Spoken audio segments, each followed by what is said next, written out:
اچھا، معجزے کے لغوی اور اصطلاحی مفہوم کے حوالے سے میں جاننا چاہوں گا کہ کچھ اس پر ارشاد فرمائیے گا۔ بسم اللہ والحمدللہ والصلاة والسلام علی رسول اللہ۔ رئیس بھائی، جہاں تک معجزے کا تعلق ہے تو اسی قبل میں تمہیداً ایک بات عرض کروں گا کہ اللہ تبارک و تعالیٰ نے زندگی کے تخلیق کے جو مقصد کو بیان کیا تو فرمایا وما خلقت الجن والانس الا لیعبدون، کہ میں نے جنات اور انسان کو اس لیے پیدا کیا تاکہ وہ میری عبادت کریں۔ واہ واہ۔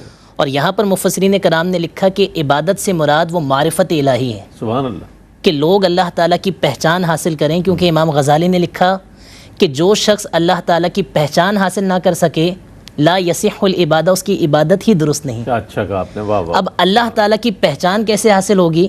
تو اللہ تعالیٰ نے نبوت کے سلسلے کو شروع فرمایا، کیا بات۔ اور انبیاء کرام علیہم السلام کو دنیا میں بھیجا۔ اب انبیاء کرام کو جو اختصاصی وصف تھا وہ معجزے کی صورت میں عطا فرمایا، کہ معجزہ یہ نبی کے نبوت پر ایک دلیل ہے۔ بے شک۔ اور معجزے کا لغوی معنی کیا ہے؟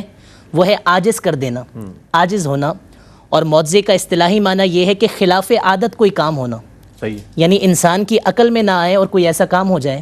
اب مثال کے طور پر یہاں پر بھی یہ بات قابل غور ہے کہ اللہ تعالیٰ جہاں نبوت کے لیے معجزہ عطا فرماتا ہے تو وہاں پر اگر ہم حضرت عیسیٰ کو دیکھیں تو وہ دور ایسا تھا کہ علم طب پر لوگ بڑی مہارت رکھتے تھے، تو اللہ تعالیٰ نے حضرت عیسیٰ کو طب کے معجزے کے ساتھ دنیا میں بھیجا کہ حضرت عیسیٰ علیہ نبینا علیہ الصلاۃ والسلام مادرزاد اندھے کو بینائی عطا فرما دیتے، بالکل بالکل ایسا ہی، مردے کو زندگی عطا فرما دیتے۔ اسی طرح حضرت موسیٰ کا دور دیکھیں تو حضرت موسیٰ کے دور میں وہ جادوگروں کا دور تھا، کہ اس دور میں جادوگری ایک بڑے عروج پر تھی، تو اس موقع پر اللہ تعالیٰ نے حضرت موسیٰ کو ایک معجزاتی عصا عطا فرمایا، اور آپ نے اس عصا سے جو معجزے دکھائے یقیناً اسے قرآن پاک نے بھی بیان کیا، محفوظ کیا بالکل، کہ جب جادوگروں نے جادو دکھایا اور حضرت موسیٰ نے عصا پھینکا تو وہ عصا اژدہے کی صورت اختیار کر گیا، نگل گیا سب کو، بالکل، سب دیکھتے رہ گئے اور جادوگر ایمان لے کر آ گئے۔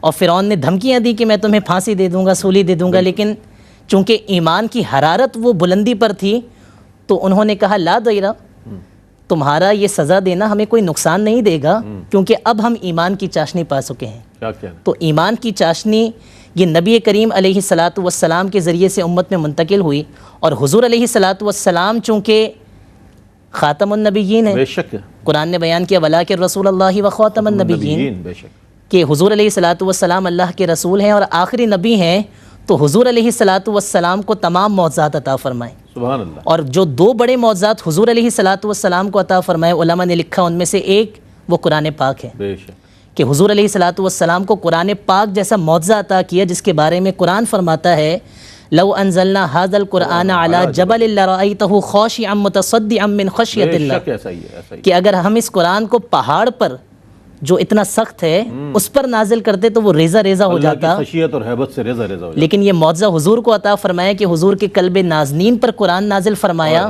اور حضور علیہ الصلاۃ والسلام کو یہ معجزہ عطا کیا۔ اور دوسرا بڑا معجزہ وہ معراج مصطفیٰ کا ہے، آج ہمارا موضوع بھی معجزہ معراج ہے، تو حضور علیہ الصلاۃ والسلام کو جو دوسرا بڑا معجزہ عطا ہوا وہ واقعہ معراج ہے۔